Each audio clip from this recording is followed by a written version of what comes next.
Okay, Elks Central, September 21st, an ElksNation production. Declan, Eddie, and Rick here.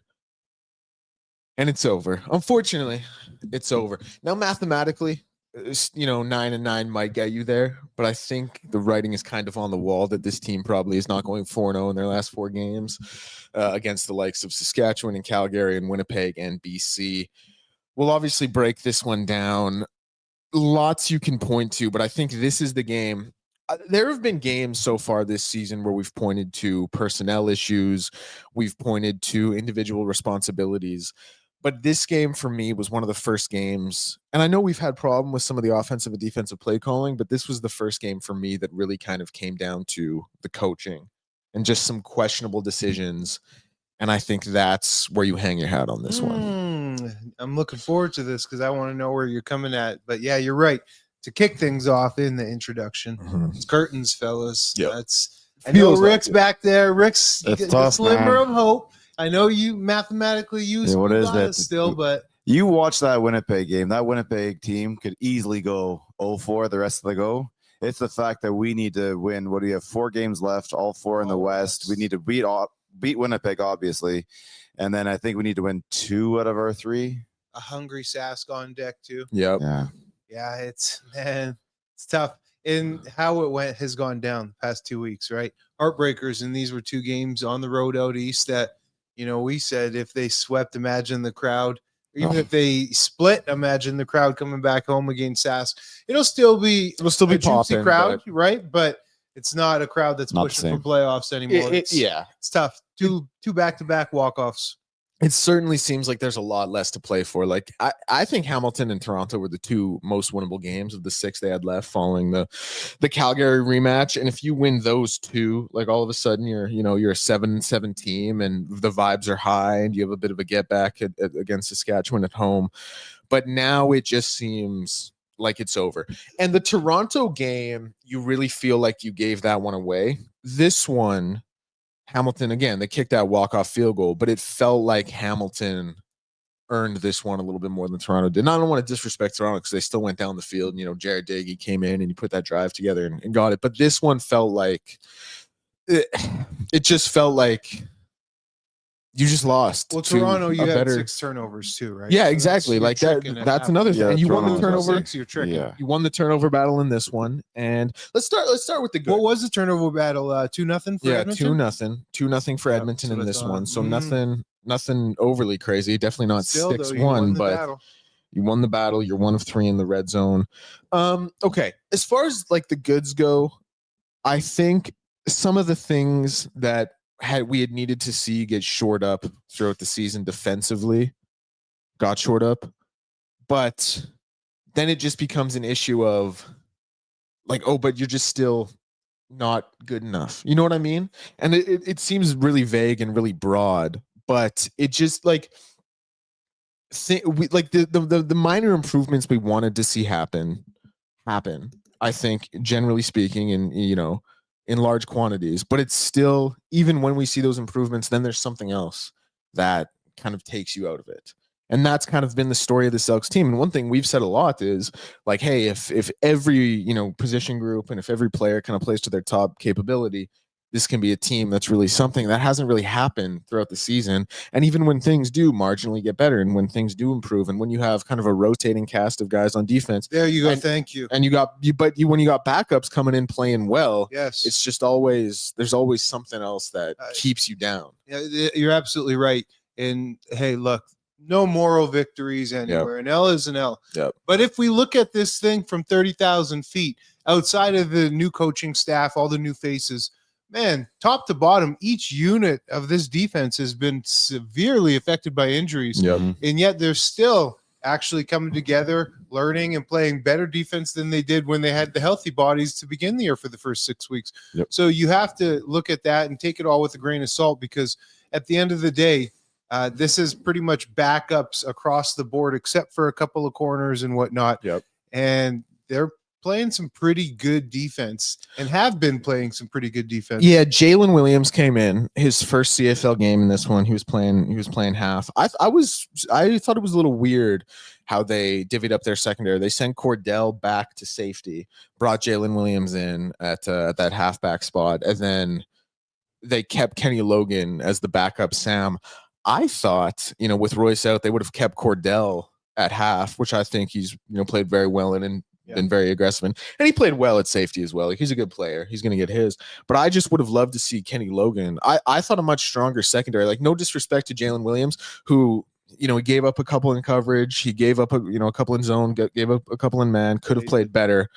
I thought he played okay, generally speaking. But like, to bring him in his first CFL game in a situation where you really feel like you need the win, and you have a guy in Kenny Logan there who's played safety this season and done very well for you. That was an interesting decision to me. And I'm not all hanging it on Jalen Williams. I'm not even all necessarily hanging it on the defense, but that was just one aspect of the game plan going into this week that made me scratch my head a little bit and be like, are we sure about this? I feel you. I do. I feel where you're coming from, because putting him into a tough spot, right? Like, that's a really hard he got position. burnt early. He did. Yeah. Early and often. Hate to say it, but it seemed like the middle of the field was like a lot of those in-breaking routes. Bo was feasting on it. They're wide open. It was wide open. But with that being said, a new young buck coming in, you don't really necessarily want to throw him at the safety position, because as the safety, you're the quarterback of the D. And is he going to be comfortable enough knowing not only his job, but everybody else's job, and then rotate and flow over to the correct ways? Because if you don't as a safety, now the top is off and you're throwing for 7 points every time. I'm saying, like, I wouldn't have played him at safety. I wouldn't have played him at all. I wouldn't have had him starting at all. I would have had Cordell staying at that half spot, and then Kenny. And moves Kenny, back to, okay. Yeah, and then if you have an injury, and like in the linebacking core, and you got to drop Kenny I misunderstood down you. Sorry, I thought you were saying you would have put him back there. Because I know they like Kenny at the Sam. I like Kenny a lot. I think Kenny's been really, really good this year, really aggressive. Like, the defense has definitely stepped up their aggression.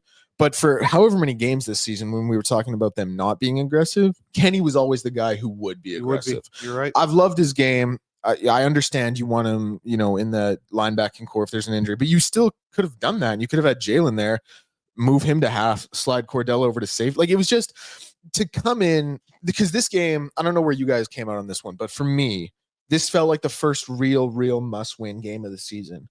And moving, and I like Cordell a lot, and Cordell has played safety, but I think Cordell is probably better suited as a half. So to move him away from his best position, put a guy in for his first CFL game, and then have a guy in Kenny who's done very well playing safety on the bench running second team, that just seemed like a weird coaching decision to me. And that was before the ball even got kicked. You know what I mean? Yep. So that was kind of one of the other thing about this game. It was just a field goal fest.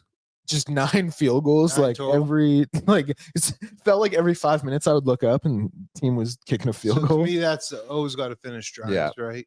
Well, and we've seen that, a couple weeks out now. I want especially winning the turnover battle. Yeah, when you win, you cannot go 8-1 in turnover battles in 2 games and lose. Like, you just can't do it, especially 2 games. And you can look late how it's happened, Dak. You can look late and pin it on the D, because the D, okay, now you let them walk to midfield and get the field, but it's not that.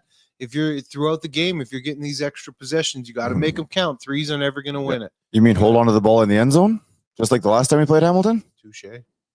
The ball was in his hands. That was a touchdown. Hey, you ain't lying. Yeah, well, let's talk about that, Rick. But before we do that, I mean, Rick, what are your general thoughts on this one? Because this one's disappointing. I mean, it's pretty much, it's all pretty much all over now. But again, we had the touchdown. This is the same thing that happened the last time we played Hamilton. There was Julian Grant dropped the ball last time. It was in his hands. We had another touchdown here. It was a touchdown. Cody Fajardo was celebrating. In your hands, no one around you. Then you get hit and you drop the ball. That's a touchdown. Yeah. Touchdown changes everything. You probably win the game if you score that. If you hold on to that ball, you probably score the touchdown. You probably win the game. Yeah, because that play there, then you kick the extra point, you go up 31-26. When a field goal does nothing coming back to you. A field goal does nothing. You force him to go. And that one, like, there's maybe a little bit of complaining for, his ass was down and he had possession, but you got to survive contact. Like that wasn't a catch. No way around that one. No. That one. I thought maybe there was a time that he was the touchdown would have occurred before the contact. Therefore, the contact shouldn't have even counted. Yeah, no, it was too bang. I'll tell you guys this: if Patrick Mahomes was throwing that ball, that would have been a touchdown. But Cody Fajardo doesn't get those breaks. But that's a big one where all you have to do is hold it, and you're good. Like all you got to do is survive that hit, and that hit's coming. Like you, as a receiver, okay, I was gonna say never you're that open. Sometimes you are that open, but in that specific spot where you're 3 yards deep in the end zone or 4 or whatever it was, maybe it was a little deeper than that. Like someone's coming up and making contact. Right. Make that catch. Yeah, someone's gonna come and initiate contact. You got to hold on through it. That was a backbreaker. Fellas, absolute backbreaker. Speaking of initiate contact, I feel for Arkell Smith. Yeah. He is taking so many there were some big destructive hits throughout this season, man. Like defenseless just pops. He's had 4 or 5 of them this year, man. He pops right up. He does. Oh, he's tough SOB now. It was so funny. Like when Jamal Peters hit him, clearest head-to-head contact ever. And he's immediately protested. Yeah, it's like, Jamal, come on, man. Come on. We can't possibly think that's not going to be a penalty. That's another one we should talk about. Williams is his roughing the passer on Bo Levi on that final drive there. That was one that you don't want the command center to kind of take over the game, if you will, a la maybe refs in other sports, like make it, the ump show or the ref show or whatever, but they got that one right. You can't be upset with them making the right call, even though it, obviously depleted your team on that drive, and you just can't in that situation. This is a guy who joined the team really recently. That clip, Rick? I'm gonna look for it. Yeah, this is a guy who joined the team really recently, but you can't be going up high and initiating contact on the helmet. I can't even speak on it. I missed that play. Yeah, it was on the last drive because I saw the kick, but I like I said, it was spotty, so I must have missed that play. Yeah, we'll see if we can get the clip pulled up because it was just a drive extender, and it was one that was. Do you remember what down it was on? I don't. It'd be killer if it was on a second down. I think it might have. That's been. The worst is as a defender, you complete the second down, you get him off the field, penalty. You know what's weird about? I feel like I remember a fair bit about the game, and I feel like I have a good mind for what plays happen. But with downs, I'm always like, wait, what down was that? And it's tough because in the CFL there's only 2, so it's so much going on. It's not like I should probably be remembering. But there's always so much going on. People will ask me that. What down was it? I'm like, I don't. Well, that's a good question. It was either first or second. Could have been third, lower chance. But the other one I want to talk about this. I want to get your guys' take on this one. So end of the first half. Edmonton's driving. They're in a hurry-up offense. They get it down to whatever the yard line is. It's right there with 8 seconds left. Do not take a timeout. They had 2 timeouts. Do not take a timeout. There was 8 seconds left. Easy shot at the end zone. You don't at least take one timeout. And Blanchard comes on and kicks the field goal. Saving them for? Yeah, what are we trying to? And so this was coaching mistake number 1, if you will. This was a really bad one because I think I tweeted. I don't know why I said that. I definitely tweeted. Anyone who's played Madden ever knows. Funny, bro.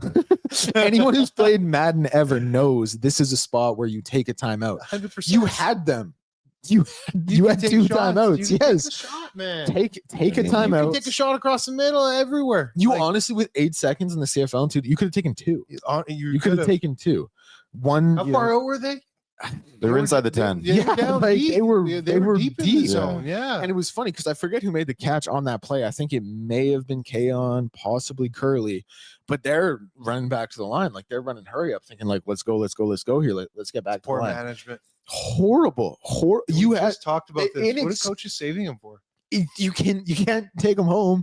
You can't take them to next can't week. Reuse them. They don't carry over. Was there a rule this year that was implemented that we didn't know about that you get to carry a timeout over to the next game or something? I really don't get that. That one was I wish you could hold the coach's feet to the fire. I know if you were there, Deck, you would have asked that question. You hard hitting reporter, you. What a big capital J. Wait, hold on. Does anyone else speak to the coach at that point? Sports 14. Does the OC get in his ear? Hey. You like, Hey, does the OC get in his ear? Does anybody say, "Hey, listen, you should take a time out here and let's go for it"? Or is that just one? Or you leave it to the coach, I don't and no know. one brings it up? Usually, you'd think that communication's Yes. there, but I don't know how they operate. this is what I would imagine. I would imagine someone was like, one of his coordinators was waiting for him to take the timeout and just thinking like, okay, he's going to call it. And then when he didn't, they were like, oh, okay, I guess we're not calling a timeout. And then they would have brought it up at like halftime or So something. conservative. And all of the play calling was conservative, especially defensively. They played because we crushed, and we'll finish talking about this clock air here in a sec. But we crushed them for how soft they had played in zone coverage throughout the entire season, and they got killed for it for the first 7 games. And they had kind of corrected themselves a little bit, but this game again, it was so The soft. middle of the And was open. I get it. I guess when you have a new guy in there playing half and Jalen and Cordell's up at the safety spot, and it's not the position I guess he's become accustomed to, but you still have Tyrell and JJ and Kobe Williams. It was bad. It was really, really bad. And I get that the reason I was saying that is you're protecting Jalen in his new spot. You don't want him to get, killed. You don't want him to have an Exume kind of game, but it was so soft, and the rallying, it was there, I guess, but it just wasn't enough. No, soft. Here's a plot twist, conspiracy theory. Kill him, special teams coach. Mhm. He sabotages the team, doesn't use the timeouts because he wants that 3, because he wants all the points for the special teams unit. So he disregards the offense. You want the special team And points? he wants it all for the special teams. There's the conspiracy theory, because it makes no sense why Right, you wouldn't so- use those timeouts. It makes Here, sense. Take shots. It makes Yeah. 0 sense, fellas. This is what I think, honestly. I honestly think he forgot. Can't your quarterback say something? Someone's got to say something. I honestly think so much time. I from where they honestly were at. think he forgot, saw the play get whistled in, and with like 4 seconds left, was like, "Oh, okay, whatever. We'll let it send the field goal unit out there." Because and that sounds harsh, and maybe there's something that went into it that I don't know about. I'm sure there probably is, but that was honestly what my first thought was, because I don't know why you wouldn't just take one there. Mhm. Just take one, Mhm. and you get one more shot at the end zone, Don't get it. right? Make it make sense. I don't know. Same thing as last week. Yep. Yeah. Unless, Another heartbreaker. yeah, Boom. it was. Last second field. Okay, how about this, guys? I personally, and I said to my wife, like I said, I caught the field goal, missed a couple plays getting down to the field goal, but I said, man, this is guaranteed. Like, this is too easy. Yep. 47-yarder, what was it? 41. 41-yarder. Funny enough, actually, his longest on the season is only 48. So I know, but he's been pretty consistent over Yeah. the years and right in the middle. Did you guys feel like you were pretty confident he was going to hit it, or Oh yeah, I for didn't. sure. I didn't have a lot of hope that he was going to miss that. Yeah. I didn't think he was going to miss it. The only thing I was maybe hoping is that they get up there and block it. Like they really stack that box and we're jumping over the line. Cody, they shot. There would have been a showed nice that shot storyline. of Cody and its flow. Hey, Yeah. he had a nice flow. Yeah. And he knew. You could see it on his face. Yep. He knew they were going to hit it. I just Oh, yeah. want to check something here. I want to make sure Crazy. I'm not misremembering. So as you're checking, I want to say this. This is very similar, and I'm going to talk a bit about this on Elks 101 when we shoot that. Brought to you by ElksNation. Yeah. I like how you did that, Dag. That was pretty tight, buddy. All right. Elks Um, Nation production. Yeah, there we go. There you Keep go. me right. Keep me right. Very similar though to 2013. That was the first year Ed Hervey got the full GM title. He had been the assistant and a player personnel guy the previous years. And Kavis Reed was our coach, and it was we were pretty bad, but we were tight. Like we were in some games. Ed had brought in a lot of guys like me and some other players on defense, Aaron Grimes. JC was already here, but he brought in Odell came that year, Odell Willis. Yeah. So he brought in a lot of guys, and I think we had lost in 2013 5 games by 3 points or less. Like we had some tight games, kind of like this heartbreaker. So we were in some games. Yep. And then 14, Chris Jones comes and we just gelled, right? 15, we gelled. And I can see like some similarities with this unit here this year to that 2013 squad. They're in games. They've lost 3 really tight games this year. They're battling, especially with all the turnover transition and how they started the year. But I think next year, now again that we mentioned that foundation's laid, they're going to hit the ground running. They maybe will sprinkle in a few pieces. We'll see what they do at quarterback. Well, that was going to be my question. most What important were you position. guys? Where were you guys with quarterback in 2013? 2013, Mike Riley came in and warriored it for us. Yeah. 2014, we had Mike. Yeah, so you had Mike Riley. But Mike got the whole hurt the Grey time. Cup year. He busted his knee up Yeah, for the majority of the season in 15.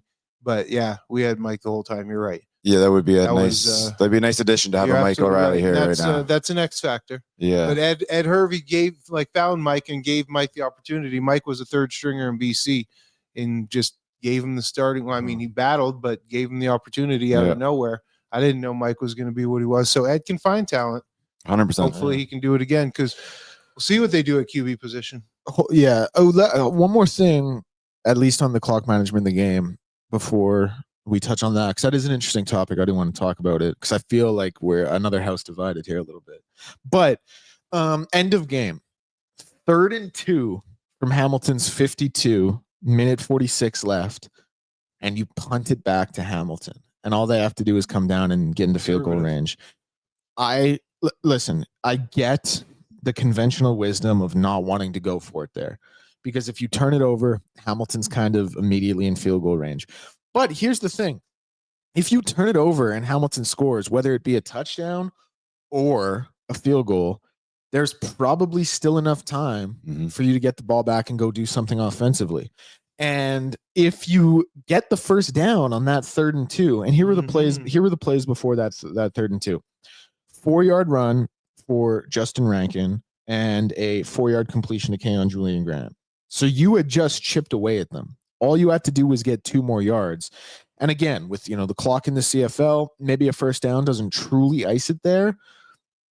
But boy, it at least takes another 60 off the clock when you get to running the. I guess not with timeouts, but still. Too much logic.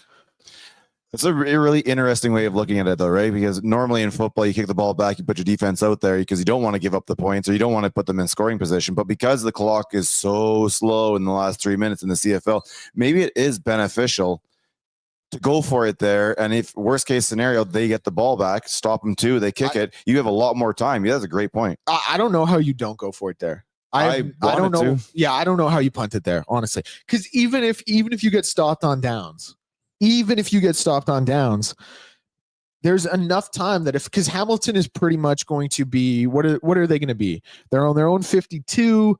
They got to get, what is that? 13 yards to get to his career long. That's what it is. No, 18 to get to his career long. You got 18 to get to his career long. Even if they get there in like 2 plays and you hold them from there, you're probably going to get the ball back with, way more time. Enough time at least to go try and do something offensively. And I'll say this to the credit, the defense, I thought, they'd only held them to, what was the total? 26 at that point. So the defense had been playing fine. But you just got 4 yards with a run from Justin Rankin. Yeah, man. You just got 4 on a completion to Keon. All you needed was to. You don't trust the guys anymore. This is what I was thinking. You guys were calling for Trey Ford to, get some packages, get some looks. How about a speed option here? Tell me about it. How about a speed up? How about a triple option with Javon in the backfield? How about you got Justin on your left side? I forget where on the field they were, but how about Justin on your left side, Javon on your right side? You fake the inside handoff, you pull.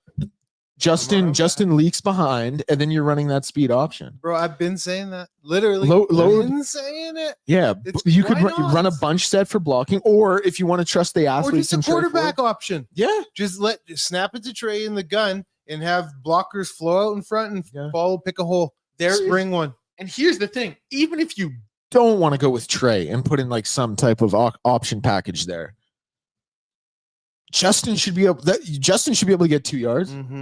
You should, as you know this, Eddie, Jordan Maximic has a go-to play to get 3 to 4 yards when you need it in the situations you need it most. They have that play they've been drilling all season for these situations. That's going to get you 4 yards.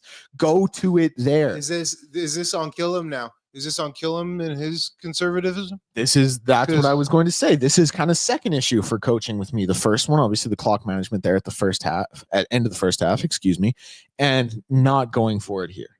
I want to lace into Maximic in terms of the play calling, but really this decision comes from the head coach this for is sure. the head coach. When we look at the past 2 games, they punted it 12 times. Their opponents have punted it 6 times. They've doubled their opponents in punts. Against Hamilton, Hamilton punted it 2 times only, fellas. Edmonton 4. Last week against Toronto, Edmonton 8. Toronto did 4. They doubled. Man. So with all I these didn't know extra that's a good stat. possessions, all these extra turnovers that they're getting, they're not doing a lick with it. So I look at the offense these past 2 games, not able to produce. And you can say, sure, we got 3 here. We got 3 on this drive. No, when you're getting that much and then you're still doubling your opponents in punts, that's not good enough, man. And here's another thing about this one, about punting it back to them there, because this one, I can't believe, I don't know, I can't believe you don't go for it there. Even Even if if season's on the line. Yeah, that's man. the other Trust the thing, Rick. guys. Thank you, Rick. Because the season is on the line. Look at your Guess record. what? You need to. Thank you, Rick. 100%. This season is on the line. Like, guess what? What are you waiting for? Hey, Like, if you lose that, like, go try and win the game. Be aggressive. Go try and win I the had a game. D-line coach, and this is exactly a D-line coach used to tell us, fellas, you got to let it hang, man. Yes. You got to let them hang. Like, Come on, kill them. Let the nuts drop. If you're gonna go out, go Let's go, swinging. man. Exactly. what are you waiting? When are you? Are you going to be aggressive in game 18? When you're already out. when you you're can 5 exercise and your zero? game. 32 to ice it. Yes. Be aggressive. Like, what are we waiting for? Go out there and try and win the game. Like, 4 because yards. 4 there's- yards. So this was the first game where there's kind of no tomorrow. That was your chance to go. And here's the other thing that I was going to say before I kind of exploded there and hit the chair 8 times. You're also giving it back to Bo Levi Mitchell, who now in his home stadium is coming down to kind of wrap up first in the East. Again, not mathematically, but it sure feels like it. Like, I don't think Bo Levi is a guy who's going to squander that opportunity or that situation. And maybe that's a little bit, maybe I'm being a little bit too dramatic with it, but still.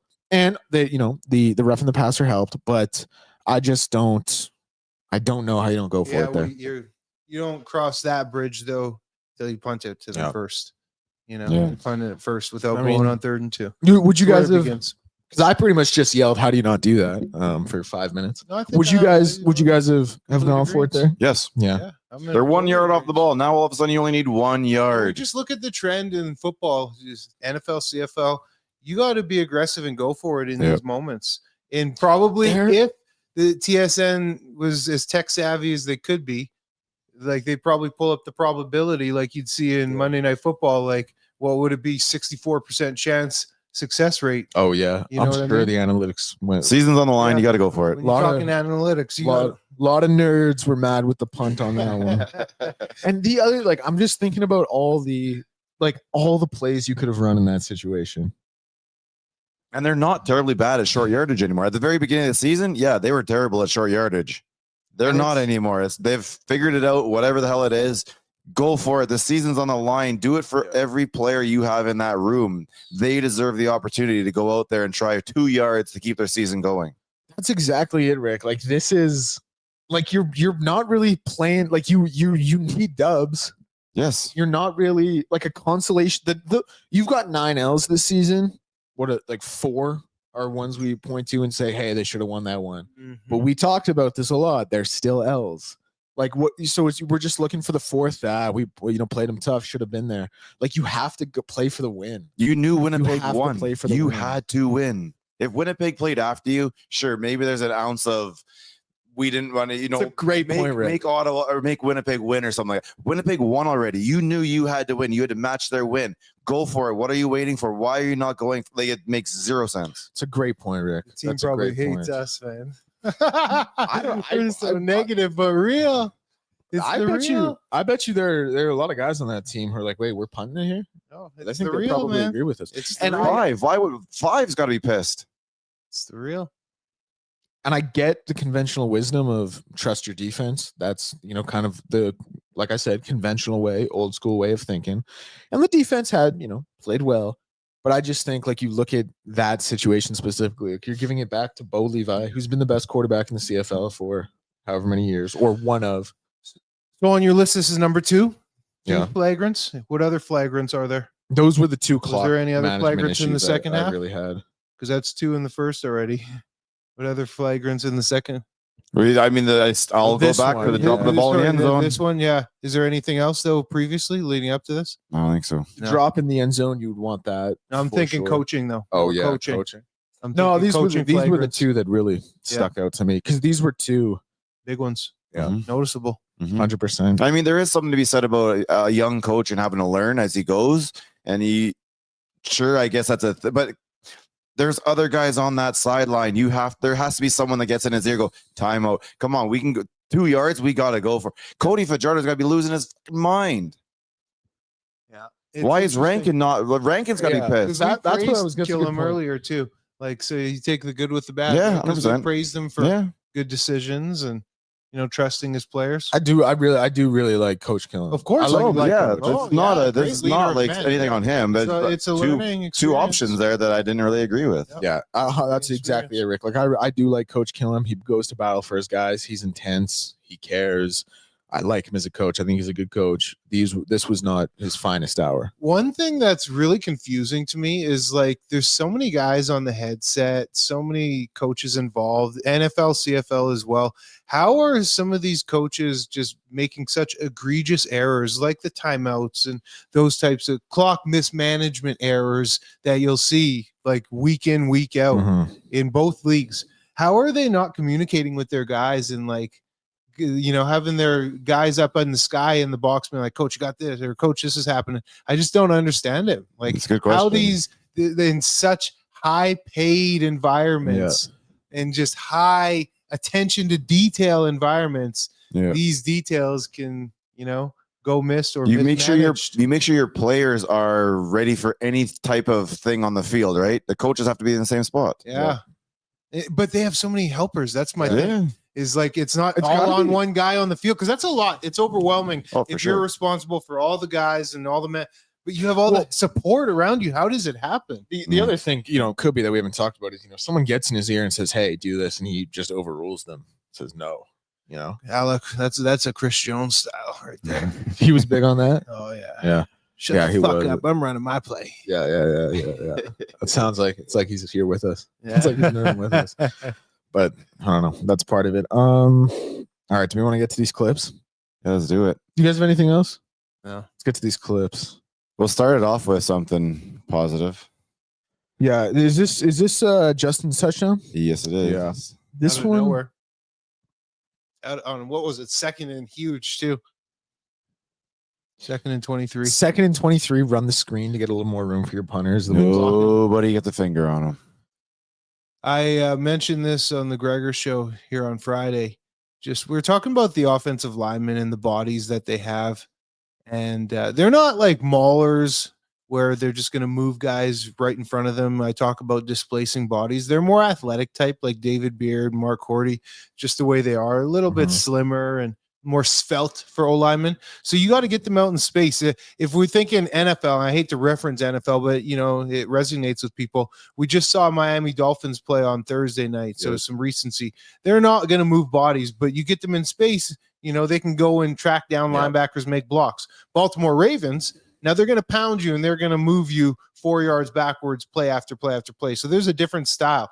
And the style that Edmonton has is more that Miami style where they're athletic. Get them in space. Look at everybody sticks up a defender. You know how hard that is to do in space. Rankin didn't have to do a thing because this is all blocking. Right guard. It's his big boys. Right guard. Look at him. Yeah, there's O'Donnell. Look at him get out there. Look at him get out there. That's beastly, man. O'Donnell coming in for beastly. Coming in for Gregor McKellar, the recent signing. Exactly. And he gets out First there. start. Just leaks. First career just start. Leaks. Boom. Just a great pickup. The other thing, when we look at a play like this and it's awesome, and then we kind of go and look back and it's like Justin Rankin had 118 total yards, 72 of them on this play. Like he had 46 yards on 11 touches outside of that. Do that with Cody's numbers too. 280 minus this. 280 minus this, and he's immediately down to what is it? 208. Yeah. With only one touchdown. Average gets ahead. And I think it turns to 20 of 28 because he was 21 of 29, I Yeah. believe. So 20 of 28. Not the 200. You would like it to be Still little a bit higher. 10-yard Still- average. Like it's not bad, but still it's only a couple hundred yards. He's not chopping it up a ton. Yeah. Not to disparage. No, he's still No, At but the it end is of the day, it is 280. yeah, it is always good to kind of put it, in that perspective. Like 'cause it gives you a sense of like those big plays are great and they will put points on the board, but that was 6 points, and Mhm. there's an entirety of the rest of the game to be played. And when your star or your number one guy outside of that has 11 touches for 46 yards, that's probably not great. When you take away this play, your leading receiver only has 60 yards on 4 catches. Like that's probably not great either. Obviously, you can't just say take away the biggest play because that's what's important and that's what puts But points it's on the only board. one play. But it's one play, out of and it's maybe 50. exactly, yeah, and it's important to kind of just look at the rest and Context. Yeah, There's context exactly. to it, man. exactly. What's the next one we have here? We have a couple catches here by Kenny Lawler. And lastly, if one play could win you a game, right? You pack it all in. This was just such a prime example of the soft coverage. Yeah, it was. Like all game. look at where There's Okay, a blitz. Yeah. So Bo catches the blitz. What you do is, as a smart quarterback with the And- blitz, throw it right where the blitzer Yeah. comes from, because that's where the void is. Cordell was really late to shift over on this one. Mhm. He was really And the late. blitz to is- shift. It's a bad blitz. It's a terrible blitz. Yeah, it's terrible timing. you know what that Telegraph. So Bo, that's an easy throw for Bo. Yeah. Bo's laughing at that. You're gonna run That- at me as I snap the ball from 10 yards off. Yeah, look at where he blitzes from. Good luck and he hitting me, just buddy. it's so and he takes a bad angle. Everything about that. You know what that blitz was? That blitz was a player who doesn't blitz, and he finally got a blitz called for him. And he's like, "Oh, I'm gonna go make something happen here." It's terrible. Everything about that blitz was bad, and then the shift by Cordell was late. Joel was in to make the tackle, as he often is. Shout out Joel Hey. DeBlanco. Bad 11 blitz. Is that on the tackles in coaching this one. staff then? Is that a No. play call? No. You know what? In that situation, that's probably not the best play call, but that's a personnel thing. Like those two got to know their responsibilities floppy. better on that. They have to blitz Yeah. better. It blitz better. Hide it Timing's better. got to be better. Timing was Timing, setup, Yeah. everything pre-snap. He's too far off the ball. He's You don't need to be delayed. And we've talked about blitzes on this program quite a bit. We've talked about, I forget who it was, where Congo, and he blitzed right off Congo's booty, and it was perfect time, and he got the sack. No, he got pressure, and Congo ended up It was falling into it. I think that might have been Cordell. I think it was Cordell, or it might have maybe? been. It wasn't a twist. Was it? No, Congo was stunted. It was more of a stunt, but yeah, it's all about the timing, Rick. And just picture it like this, for example. Like if you're gonna, Bo Levi sees it all. This guy's been there, done that, Hall of Famer. Yeah. He sees you starting to walk down at the snap as the ball's coming. It's a late instant void, and he knows that you're still 10 yards away from him. That's an easy pitching catch. Wait, Rick, Easy. Can you throw that one up again? Was that Kobe or was that Jalen Williams? Because I think it was Jalen. Run that back one more time. I think it was, because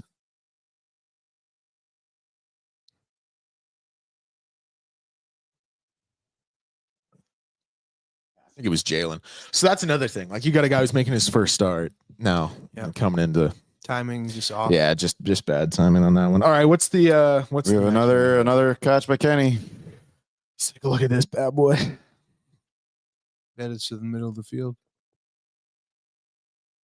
All game, middle of the field. Yeah, Just a huge void in the middle there. Soft, playing really outside. soft. They're actually in a man. Yeah, they're here. in a man, but just look at the positioning at when they get to the 40. Look how far outside. Yeah. So he's giving him any in-breaking route. Look, he makes the play right away, but and playing man coverage is hard. That's the hardest position. here's- Boundary, half, man cov against Kenny Lawler, who's one of the best receivers, but you just give him that inside. You can see it by the positioning. And here's the other thing: Brock, who's the Mac on that play, he blitzed. So the Mac in a lot of man sets when you're not blitzing, he drops into that kind of middle zone area as the free man, and no one's there Didn't to get, have and it. there was, but he didn't get his. It was Joel, but Was that Joel there? yeah, that's Joel, there. Yeah. And he needs to be deeper Yeah, for he needs sure. to- He needs to actually drop them because Yeah, he he just- stays essentially where he is. Exactly. Yeah, No, the- You need to the get back to drop that needs first to be down like- line.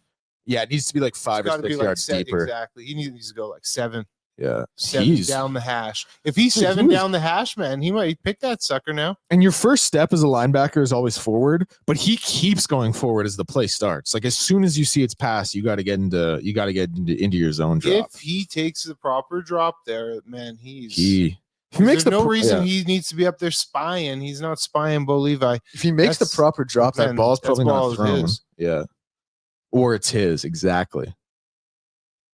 But yeah, Because that's Bo would just, test it. Bo would test it. you're for right. sure. He's got the arm to sling it in Bo there. would test it. And that's that again, that's another one, like, that was Jalen. I don't think played badly. Like, it seems like we're kind of picking on him. I think he actually played pretty right for his first CFL start. But it is just, another one. It's like you'd like it to be a little tighter there. All right, what's the next bad I boy? love how we got the film to chop up. I know, Right? me too. We should. We I got could do it some. for This is a every pick. play. Yeah, I like this one because this was just great Sick pick. DB play. This was just exactly what you want. So Exactly. I actually thought he lined up with an inside shade, but he didn't. He was squared up. But it's just perfect coverage. Like gets the hands on him, stays in his hip pocket, doesn't tug on him. A bit of an underthrow. Yeah, he was definitely helped out by the throw. Throw / back shoulder. He's trying to back shoulder him, but can he? He might have been trying to underthrow him to get the interference call, but honestly, JJ just played this so well. I thought, like, hand in the pocket, head turned around when he needs to, good body adjustment. Like, I just thought this was really, really textbook DB play. You do make a good point, Rick. Like, that ball is underthrown, and now that I watch it more, I think he might have been trying to underthrow to get the PI. But JJ is exactly where he needs to be. Adjusts his body exactly when he needs to be. Gets his head around early. Like, everything you want to see from a DB. I was really happy with like that you said. play. That's probably the hardest thing to do. Yeah, for sure. Me and JJ, only two guys in Edmonton who can make that play. Whoa. No, I'm just kidding. All right, what's the next one another we got one. here?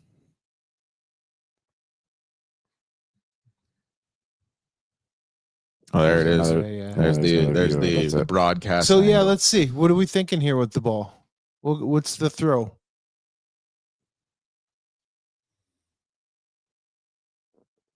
I think he just underthrows him, man. Yeah, he really does just underthrow it. Yeah. And they were trying to get that thing to the sideline, but he does underthrow. And this isn't even like an like, it's not even, Kenny doesn't even run a route where it's like, oh, Bo thinks he's running a comeback route. Yeah. Like, you can tell he's clearly just. They wanted something on the sideline. Yeah. That's for sure. But yeah, just doesn't have it. All right, what do we? The last one is just the end of the game there. You wanted to see Rankin's 4-yard here? This was just one. I really wanted this one and Kalon's catch to just kind of illustrate like what had happened, beforehand. Like, they get this one here. They get a decent. And that's a pretty good push. That's what I'm saying. They get like a decent little push there to get 4 yards. Ooh, look at the guard center guards. Yeah, Run that man. back, Yeah. Rick. Ho, guard center guards. Or that might have been the right tackle. That's the right side. Yeah, that's the right side. Right guard, right tackle. Yeah. But it's just a good push. Like, you can tell your offensive line is engaged in the run game here. You can tell they're trying to close out the game. The next one, you get another 40K on pass play, and you're sitting there at 3rd and 2. And all you have to do is get 2 yards. And that was your last run. You won that last play. The last time you ran the ball, you won it. Your right side, the offense line won. Your running back won. Go get your 2 yards, man. It makes zero sense why they didn't go for it. It's a frustrating one. There was another one, actually. We don't have the video for it. No one asked, but Tyrell got caught kind of in no man's land on a touchdown there for Hamilton. It looks like they were in a cut coverage, and he had the flats, and he was just lost. And then you just throw outside, Covering grass. Yeah. And it was really out of character for Tyrell. And he was just playing catch up the whole way. It was like a 12-yard pass or whatever it was. But it was just one that I thought was out of character for him, something we don't usually see. And then, in like a 2-point game, you're like, whoa. Our shutdown kind of bona fide number one guy gave up a touchdown that seems like just a part of the game at one point. But then it's like a guy who's usually making these plays and usually in these spots gives this one up. So, yeah. Few plays. Yeah, I mean, all right. So final thought. Oh, I guess before we get to final thoughts, do we want to do, because let's introduce a little bit of positivity to this one. Do we want to do an offensive and defensive player of the game? All right. Yeah. Offensive, Blanchard. Yeah, I mean, Follow the conspiracy theory. Yeah. No, but he's actually, you look at the kid, and it was kind of a shaky start to the season. 9 field goals in this one. Yeah. That's crazy. But he's like, I haven't looked Combined. at his numbers, compiled here lately. All I do know is that he's been hitting a lot of field goals. Oh yeah. And for a rookie to come out and to shake back the way he has, because it was, like I said, a shaky start for sure the first 2 or 3 games. He's had a good season. So he'd be my offensive player of the game. I like Defensive, Joel. Yeah, I thought he was everywhere, man. 11 tackles, a sack. I'm high on Yeah, that kid going forward. Mm-hmm. Right, get It's going to him. be a competitive camp next year at the linebacker position. If we still have the big 2 and add him to it, It's going to be competitive that's now. big. I think they're probably going to move on from Niles. I would agree. They'll play Nick at the Mac. Can you keep? So there's 0 chance Nick goes to the NFL. No, he's under contract. Good. He's just, yeah. I hate to say, I agree. We'll see how it unfolds. Yeah. Yeah. But I would tend to agree. It's the only bad thing with the CFL. You have so many good players you get jacked up about, and you're like, oh, there's somewhere else for them to go. Yeah. But I would think it goes like Joel plays the Will because he's really coming into his own there. Nick plays the Mac. And I don't know who their Sam would be next season. I like Jalen, but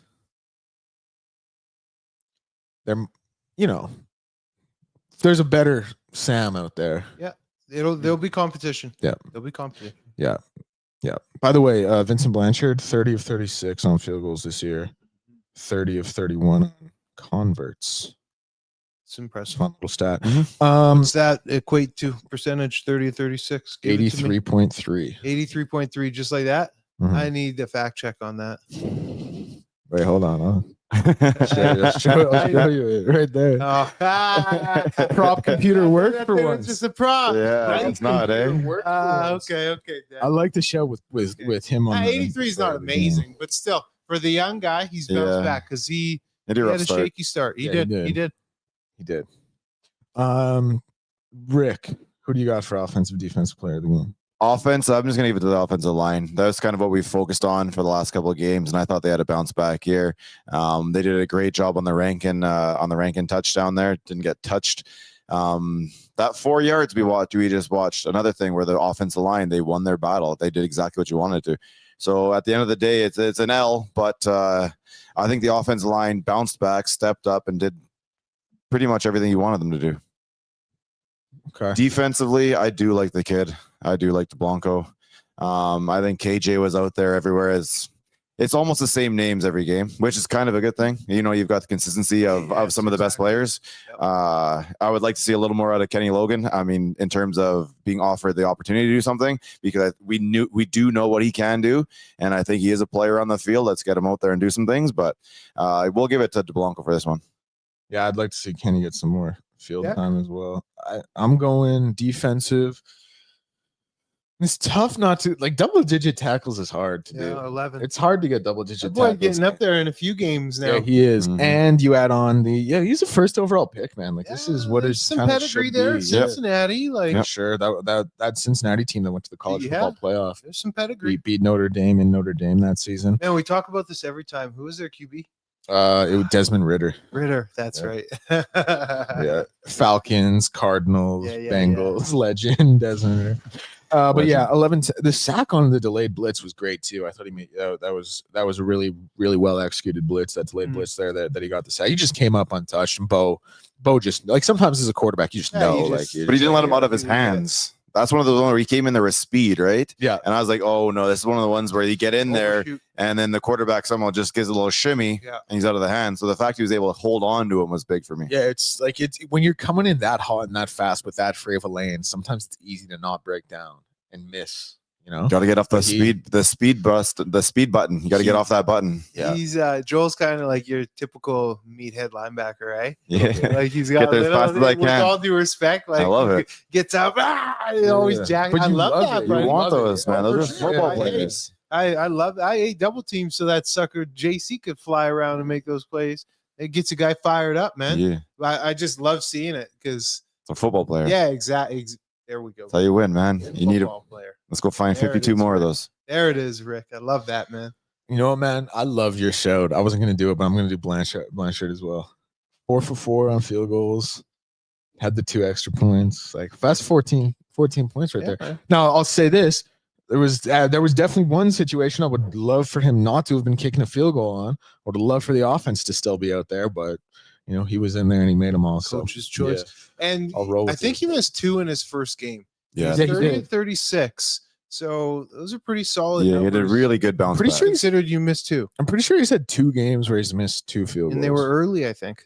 One was a little bit later, but yeah, like that Okay. first one was he really BC. yeah. BC, he Week one. pulled him hard left, I think He it did. was. Yep. All right, final thoughts on this one. I mean, my final thoughts are kind of the initial thoughts. I think it's probably over in terms of the playoffs. Mathematically, it still could happen. Like 9-9. Toronto's got. I was looking at Toronto's schedule. Toronto, who is also 5-9, they got to play BC, Hamilton at home, Saskatchewan and Saskatchewan, Calgary and Calgary. BC game on the road as well. That could be a team who finishes 6-12. Mhm. Like that's so it's possible Toronto is not in the playoffs out of the East, but then the issue becomes Winnipeg. Just and hate having BC. to have help. Like you're gonna need help. And Winnipeg, like for the way listen, they were playing Ottawa, but they won. 3 of Yeah, I don't care 8. who you're playing. If you go 3 for 8, 3 of 8 passing. Yeah. I've never seen anything like that in my life. Yeah. Not even at the high school level. yeah, that's bad. And they don't pass the ball in high school. And They don't not, pass the like ball. honestly, not even the WHSFL and the Winnipeg high school football. Like 3 of 8 guys. Yeah, That's bad. And I've been saying with not even a- Strebler at the helm, Winnipeg's doo-doo. I've been saying that. Yeah. Not to pat myself on the back, but like this guy is proven he can't throw. He's a fullback. yeah. He's kind of a la Jalen Hurts. His time is up. And I like Jalen Hurts, but he's kind of a fullback out there. I saw the best tweet after week 1, the Eagles Cowboys game, was someone tweeted, I don't know why I drafted AJ Brown when this fullback playing quarterback doesn't throw him the ball. Man, Makes sense. it ain't gonna lie. Man, I don't know. Like Save it for tomorrow. yeah, we'll definitely look to break down the rest of the season tomorrow. And I don't know, it's gonna be tough. But 9, yeah, it's gonna be tough. It's gonna be tough. No, if we're just calling a spade, is that what That's what we're here to do. is that what we're here to do? Is that We're what here to people do. want? For sure. It's murder she wrote. It's Yep. probably over. It's probably over. It's over, Deck. It's 99 to Declan, 1. It's it's over. It's probably over. Love you, W. Yeah. All right. Anything else? Land this bird. All right. No, I think we'll just come back and do it again tomorrow. Talk to you guys tomorrow. Hopefully a little bit more positive. Look to the rest of the Elks season. Thank you for being here. Talk to you soon.